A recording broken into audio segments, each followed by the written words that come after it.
garaad jaamac garaad Ismaaciil Ducaale oo kulan saxaafadeed ku qabtay hoyga uu ka degan yahay magaalada Laascaanood ee xarunta gobolka Sool markii ugu horeysay ka hadlay xaaladda guud ee gobolka.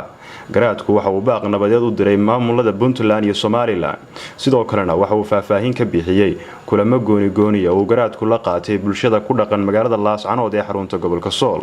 Laascaanood hadda waxaan joogay 72 saacadood. 72 saacadoodna shirar aan kala go' ahayn ayaan gobolka ku galay. wadogtiino gobolku maanta xaaladiisa nabadgeliyo waad ka warhaysaan. haddii aan imi waxaan la shiray guddigii 33 ahaa ee gobolku ay soo xuleen shir ballaaran baanu galnay. waxaanu ka wada hadalnay nabadgelyada gobolka ay ahayd. way warrameen warbixin dheer bay siiyeen beelaha qabiilooyinka deegaanka degan waxgaradkoodii cuqaashoodii guurtadoodana si gaar ah isu aragnay. saxaafadda oo gobolka runtii kaalin weyn kaga jirtana iyagana shir baanu wada galnay. maamulka gobolka laftigiisu waa wada hadalnay.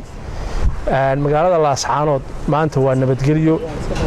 wax dhibaato hadeer ka jira ma jiro gobolka hay aan ogaado. waxaasoo dhanna waxa weeye guul bay ku soo dhamaadeen.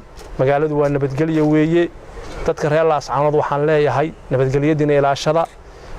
sidaa waxa weeye aad isugu xidhantiin isugu xidhnaada. waxa weeye maanta colaadi faa'iido ma leh.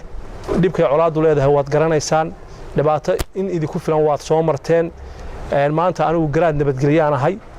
garaadkii gobolkaan ahay. nabadgelyaan ka hadlaya. colaad ku baaqi maayo. way kuwa halka ka soo jeedana garaadkoodii baan ahay. kuwa halkan ka soo Xamse Raadiye wararka TV-ga caalamiga Universal Laascaanood.